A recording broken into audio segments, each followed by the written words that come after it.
Hello, Rob McNeilly here again, and thanks for being willing to uh, come back and watch this second of the series of three free videos.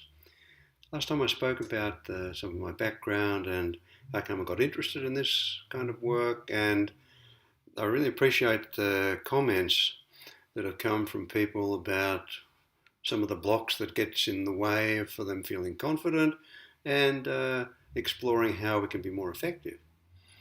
And really, just to go over what I said last time, I'm really keen to let as many people know about this work as possible in as many ways as possible. I've been teaching face-to-face workshops for the last 40 years in Australia and other parts of the world, running online programs so that people can become more interested in this and find out more about what Erickson was talking about and how we can all improve our effectiveness of our work. And these three videos are just one more way to put these ideas out there in case they may be of some use to you. And I'm so appreciative of people taking the time to leave the comments. And I've been, the similar comments to what I've been hearing for years now in my teaching workshops, that it's such a wide area to explore that we can get overwhelmed and not even know where to start. I mentioned those 6 areas to explore, but each one of those could take half a lifetime to do. So where do we start and how do we do that? So often we can fall into a mood of just hoping, doing our best, trying our best. And one of the recurrent problems that doing that's going to lead to is the burden that we'll all feel in that situation of pretending that we know what we're doing, pretending that we are the expert. And it's lovely to have other expressions of what I've been hearing for decades now about the relief that happens when we find a way of stepping aside from the position of expertise. As Scott Miller and his friends talked about stepping down from the throne. It's such a relief. Instead of hoping and wishing and pretending, we can be genuinely in the conversation of learning how to be more effective. And what I noticed for myself and a number of people who have been in programs that I've been part of have said the same thing, that it's nice to take one topic, and it doesn't have to be in any order, but one of the topics, for example, that I'm mentioning can be any of the topics, looking at the therapeutic relationship, listening, restoring trust, creating expectancy, accessing resources, or self-care. Anyone. And what I found helpful was for a week or a couple of weeks, I would maybe sometimes I'd even write it on a piece of paper, a little sticky note to remind myself, a post-it. This week I'm going to pay attention to the relationship and make sure I stay in a relationship with the client, with each client, instead of having a relationship with my theory, my wisdom, my expertise, my pretense, and started to pay attention to them. Or if I was looking at listening, to just remind myself, just with another post-it, today, this week, this couple of weeks, I'm going to be paying attention to my listening, and so on. I found that so helpful to take one at a time and just play with that over time to develop some sensitivities, which then started to become more automatic, and then I could move on to something else. So that's an invitation for you to try that. That's what I found helpful, and a lot of students have said the same, so I offer that idea to you as well, just in case it might be useful to you. So I wanted to say some things about Some of these issues that are going to be, for me, pivotal if we're going to be doing good work. I'll mention some of them in this video and the others in the third and final video. So I wanted to say something about the therapeutic relationship. We know it's important. We know it's crucial. Scott Miller and his friends have even produced statistical evidence that it is of the common factors throughout all therapeutic approaches. The therapeutic relationship contributes to a larger component of effectiveness than any other component within the therapy itself. So, therapeutic relationship. How can we have a relationship with a client that is going to be useful to them? And it seems apparent as an idea, but not necessarily easy as a way of implementing. To start with the supposition, to start with the idea that each person is a legitimate person. To begin by accepting that they are who they are. And for the time that we are having the therapeutic conversation with them, to put aside, not to give up, but to put aside, or at least put somewhere out of our central vision, perhaps just in our peripheral vision, our assessments about them, whether we like them or not, whether they're good or bad or what, and just start from the position that this person in front of us is a legitimate person doing the best that they can under the circumstances that they find themselves in. Not as a way for us to approve of that or condone it, but just as a starting point. I remember Erickson telling me about a man in a psychiatric hospital, and all he would say was, "I shouldn't be here." Whenever anyone said anything to him, he wasn't interested. All he would say was, "I shouldn't be here." And so Erickson replied to him and asked other people in the hospital to give the same reply. When he said, "I shouldn't be here," Erickson replied, and he got the other people to reply, "But you are here." And when that man heard, "But you are here," enough times, he realised, "Oh my goodness, I'm here." Then he said for the first time, "What do I need to do to get out of here?" But he had to get there where he was before he had any chance of getting out of there. And so that applies to anything. We need to start where we are, to accept the client is who they are, where they are at the moment, as a starting point, not as a finishing point. My goodness, that'd be terrible. We'll all end up in a mutual self-help group justifying unacceptable behaviour. But as a starting point, seems to me, that's one way that we can have the chance of establishing a genuine, accepting therapeutic relationship. One of the things I've found helpful, I think I read about this in one of Steve DeShaze's books, of just imagining what it would be like for me to have had the experience that the person in front of me has had. And I found it quite easy to say genuinely, if I'd been through what you've been through, I'm really not sure that I would be doing as well as you're doing. I found that to put myself in their shoes, so to speak, it's a very connecting, very humbling, and very useful first step. Okay, now there's a lot more we could say about that, but my invitation is for you, if you're interested, to play with that. I want to say something about listening. Now, listening is one of these topics that we all know it's crucially important. We need to listen. Clients will say, it's so wonderful to have someone to talk to, But when they say talk to, they just don't, they're not interested in talking to the wall.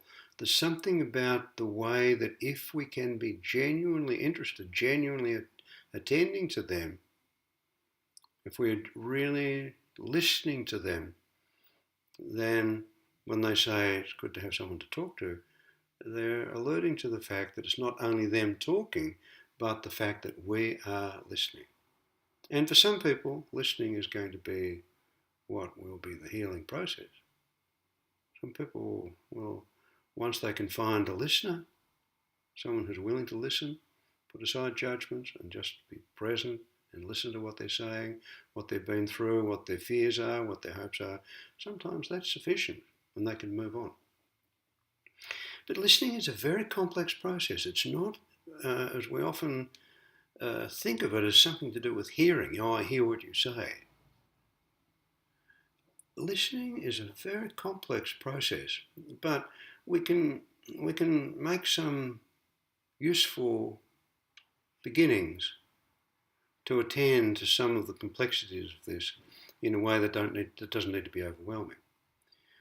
And one of the things I found helpful is to begin to notice how easy it is for us to listen for certain things. A car mechanic listens for noises and problems so that he knows how to fix it. A doctor listens for descriptions of the pain, of the discomfort, of the problem so that he can fix it. In a problem-solving approach, we listen for what's wrong that needs fixing. And that's essential for fixing things that are broken. Physical things that need to be adjusted, essential. But for us humans, we're not mechanical. We don't fit into that kind of mould.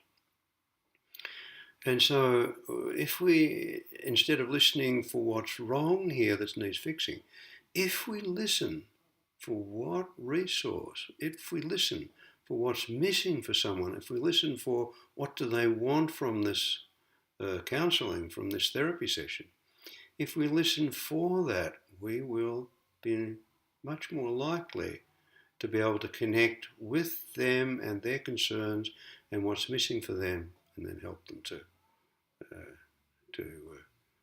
find it and connect with it.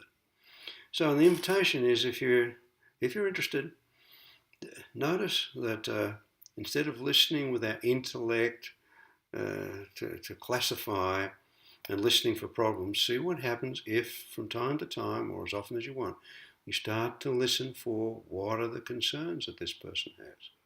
What do they want? What's missing for them? Why are they there? Why are they with us? What are they up to? To listen for that. And, of course, there's a lot more we could say, because we can listen intellectually, we can listen emotionally, we can listen intuitively, we can listen from past experience, we can listen for future opportunities. There's a lot of complexities that we could explore, but simply to start with the willingness to listen to our own listening and wonder what we're listening to, and then make some minor adjustments. It's an invitation for you to play with. Now, the next topic to pay attention to is this huge issue of trust. My goodness. Anytime any of us have a problem, there's going to be some issue of trust around. You break a leg, you don't quite trust the leg, you don't quite trust the ground that you slipped on or the ladder that you fell off, and so on. Any relationship conflict, there's going to be some diminution of trust in the other partner, and so on. And trust is one of these ubiquitous concerns of us humans, that we can't just say, oh, trust me, or I'll never trust that again. And there are two kind of default positions that we tend to come from. One is that of a naive trusting everyone. Oh, everyone's going to be okay. And the kind of absurd exaggeration of that is, I'm going to close my eyes and cross this busy road and trust that I'll survive. Well, good luck. But on the other hand, if instead of just naively trusting everything, we go to the other extreme and trust no one, then we can't get in a plane because we don't trust the plane, we don't trust the pilot. We can't get in a car because we don't trust the car, the other drivers, the person who's driving this car. So that kind of paranoia of not trusting anyone is very diminishing. And it makes our life small and scary and lonely. So how can we, when some trust has been damaged, betrayed, broken, how can we restore it? And I've noticed that this can be a process that can take a little time, and it's a matter of, in my view, it's a matter of learning. So one other emotion that's very different from naive trust or that paranoia where we trust no one is the mood of prudence. And with prudence, we say, well, you've damaged me. Something's happened in the past. I'm not sure about you. And I'm going to give you a chance to make good. I'm not going to just trust you, but I'm not guaranteeing to maintain distrust. I've got good reason to have mistrusted you in the past, but I'll give you a chance. And we'll just see what happens over time. If I start to run the risk of trusting you, then see what we can build. Another marvellous aspect of trust that Fernando Flores, one of my Chilean teachers, wrote about in a beautiful book called Building Trust, was the idea that if we begin by trusting the client, we don't ask them to trust us, but we start by trusting them in our act of trusting the client, they have an inclination to be more trustworthy as a direct consequence of us trusting them. Now, if they're trustworthy for themselves, they're going to restore trust within themselves, and they're actually more likely to trust us. So that's another area to, if you're interested, to explore. With you, are you more inclined to just be a cheerful Charlie and trust everyone and cop the consequences? There are always plenty of consequences if you do that. Do you have a tendency to start from trusting no one? So there's always that kind of wariness and distance. Is there any chance for you to be prudent, to say, well, I don't know about this person, but I'll keep my options open and just see what happens? And what's your experience of leading with trust? Starting by trusting someone else and see what happens. So there's some ideas that I'm offering I found them so helpful myself. And people in teaching programs have also found them, they made such a difference to themselves, to their work and to their clients. So I'll say some more about the other of the 6 essentials that I've distinguished here. I'll say more of that in the next video. But again, I wonder if you would take a moment to make just 1 or 2 comments, perhaps even just 1 comment about something that you have discovered that has helped you to break through, to get past some reluctance, some difficulty, some obstruction in some of these areas. Just make a comment about what's been useful for you. And again, thank you for being willing to listen. And I trust that there's something in what we can share and learn together in these videos is going to be useful to you. So thank you for being willing to be part of this, and look forward to hearing from you and your comments and speaking with you again in the next video. Thank you.